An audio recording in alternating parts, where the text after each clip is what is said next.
Okay, today we're going to just go over your essay and we're going to make sure that you have everything that you need in order to get at least a 3. I hope you guys are going for a 4. So we're going to go through the rubric and go standard by standard so that you are 100% sure you are meeting those requirements for a 3.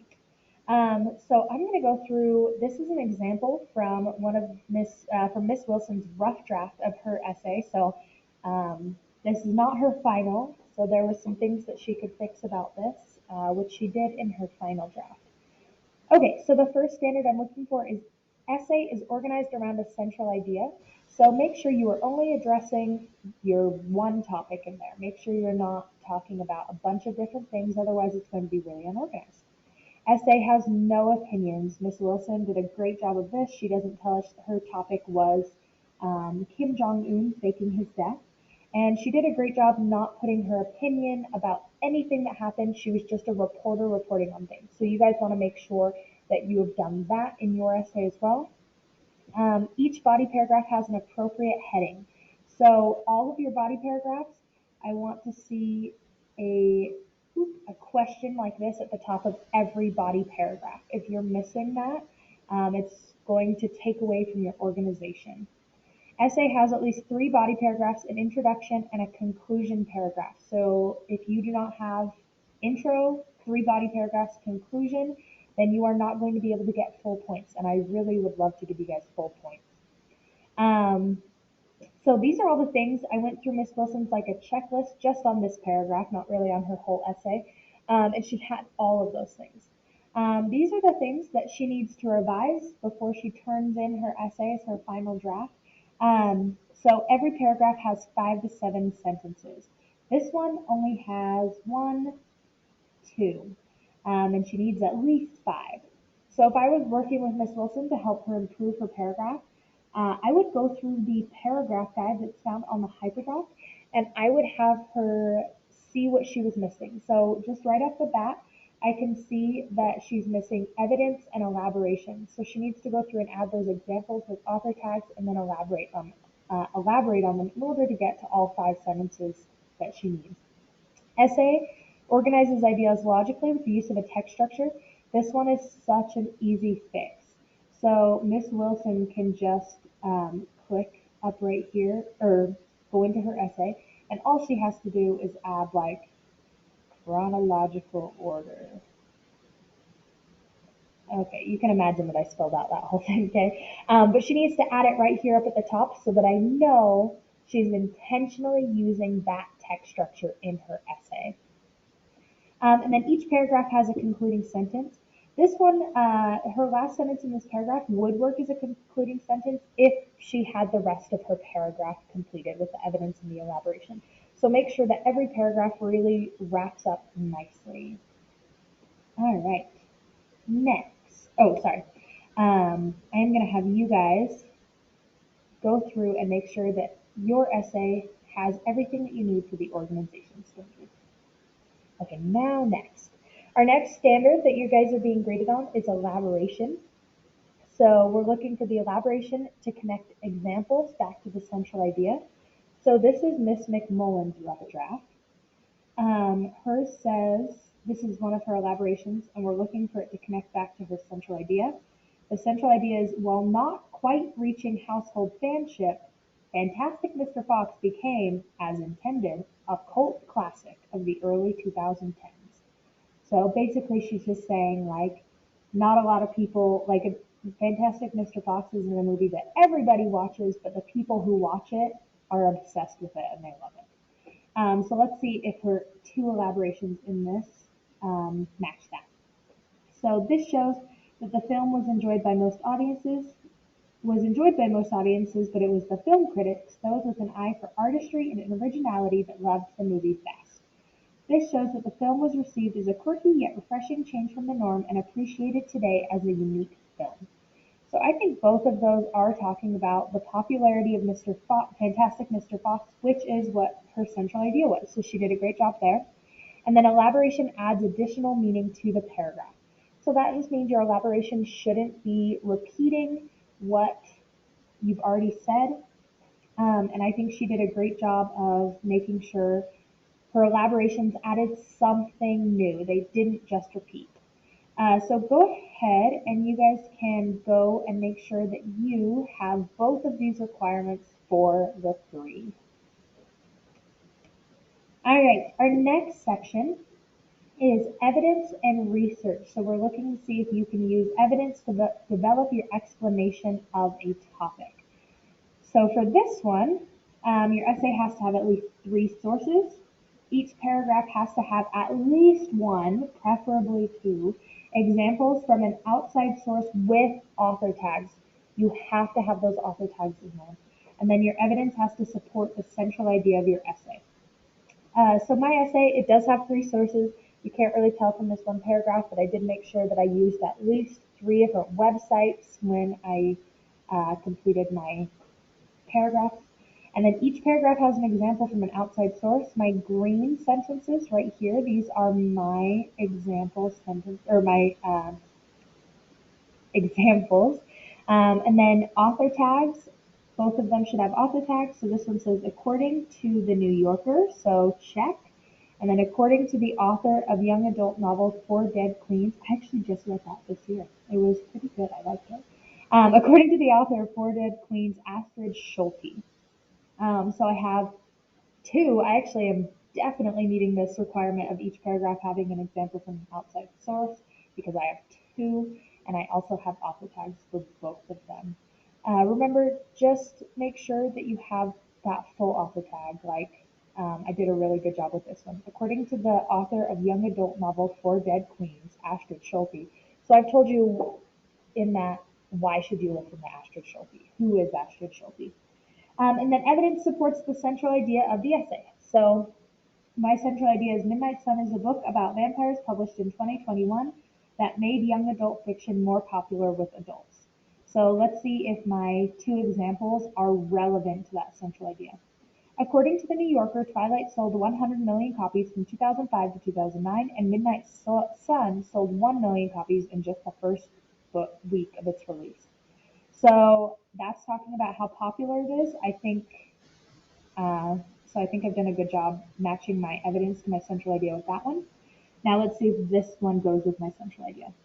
According to the author of the young adult novel Four Dead Queens, Astrid Schulte, I loved reading Twilight so much that I reread each chapter twice, hoping to draw out the experience for as long as possible. That was the kind of book I wanted to write. So once again, this is talking about how popular Twilight is and how it really made young adult, like how it influenced young adult fiction writers. So that matches with my central idea as well. All right, so why don't you guys go ahead and make sure that you are meeting all of the requirements on this chart. All right, the last standard, I'm actually not going to go through any of our essays. I'm just going to show you I'm going to make sure that you guys know how to check Grammarly. So let me actually open up my essay. This is right here. So I have Grammarly installed. If you don't have Grammarly installed, you need to open up a new tab and do Grammarly extension. So you'll click on Grammarly for Chrome, and then for you guys, you'll need to, there'll be a button right here that says Add to Chrome. Okay, so if you don't have it, get it. So here's my essay, and you'll notice in this bottom right-hand corner, I'm trying to zoom in to make it bigger. I just made it go away. I'll circle it with my annotation tool. Okay, bottom right-hand corner, it has this little 6. So that means there are 6 suggestions, at least, that Grammarly is saying is wrong. So I can click on this, and if I click on in, so it says, it appears you are missing a comma or 2 with the interrupter in 2020. Consider adding commas. So I'm going to go through and read my sentence. This is relevant to 2021 because in 2020, Meyer released a new book in the series Midnight Sun, reigniting Twilight's popularity. And after reading that sentence, I totally agree. I'm missing in 2020 is an interrupter. It's interrupting my sentence, so I need to put it in commas. This one says, it appears that actually may be unnecessary in this sentence. Consider removing it. So that says, it is actually a retelling of the popular book Twilight from Edward the Vampire's point of view. So I agree with that one too. Saying actually is just saying a word that is not adding any meaning, and it'll sound better without it. So if I say it is a retelling of the popular book Twilight, that sounds way better. So I would go through all of these and make sure that you guys have all of that, like all of that, everything that Grammarly says. Go through, make sure you agree with it, and add your um, capital letters, commas, periods, complete sentences, all those things. So make sure you guys do that. Okay, next, these are just some things that will help make your essay sound a lot better. So look at all your body paragraphs and change any contractions to full words. So like don't will be do not, won't would be would not, can't would be cannot. So just read through your essay and change things. So here's an example from my paper of one that I needed to change. This means that even though many people don't like Twilight, it's paved the way for many young adult books that exist today. Contractions are just informal. Since we are writing this essay for school, we need to make sure we're using formal language, which means actually spelling out contractions so that um, it won't bring down the level of formality. So let me read you guys the sentence one more time with do not instead. This means that even though many people do not like Twilight, it has paved the way for many young adult books that exist today. So changing it to do not just makes it sound more professional, right?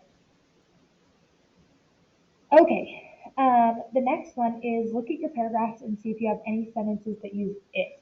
And I am definitely a culprit of this. Um, I will be like, it does this, it does that. You can usually be more specific when you're saying it. So here's an example from mine. And I left all these highlights in because you can see I did Control F to search it in my paper, and it brought up every time that I used the letters IT. So with, writer, write, all of those have it in it. Um, so let me show you really quick how I did that. So I'm going to exit my Grammarly. So I did Control F, and it says find in document, and then I did it. And it says 1 of 34, but it's not actually 1 of 34. I think I have about one per paragraph though, so that's kind of a lot. So I have it, it, it. The only time you won't change it is if it's in an example from an author. So I'm not going to change somebody else's words because I'm quoting them. Um, okay, so I've got a lot of it's in my paper. So here's what I would change it to. So instead of saying, I'm waiting for it to load. It is actually a retelling of the popular book Twilight from Edward the Vampire's point of view. I'm going to change that to something more specific, and you'll see it just sounds a lot better. It's a lot more descriptive. As the fourth installment in the series, Midnight Sun is actually a retelling of the popular book Twilight. I could get rid of that actually too, right? Then I can make it get rid of that. As the fourth installment in the series, Midnight Sun is a retelling of the popular book Twilight.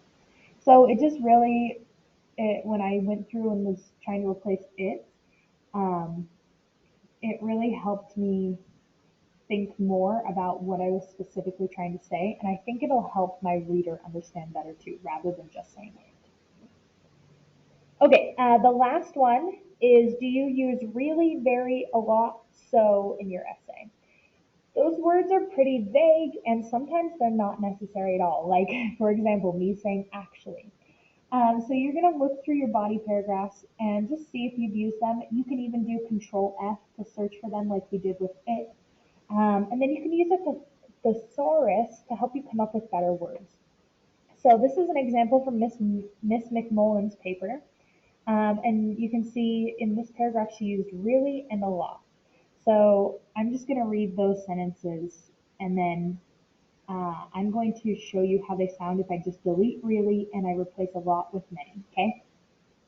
At first, Fantastic Mr. Fox can be visually unsettling. The movements of the characters are jerky as if under a strobe light, and the characters are made of 100% genuine materials.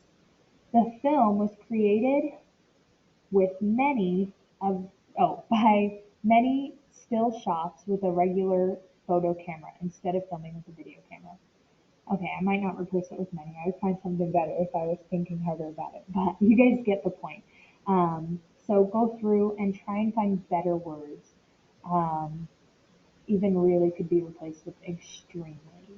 Um, a lot could also be replaced with quite a few. Okay, so just something that isn't a word that gets repeated a lot. Once you guys are done with that, you can keep working on your essay. So it is due pretty soon. I'm not looking at the due date, so I'm not sure. But make sure we get it done. Make sure you get it edited. If you guys have questions about any of these things, feel free to ask your language arts teacher.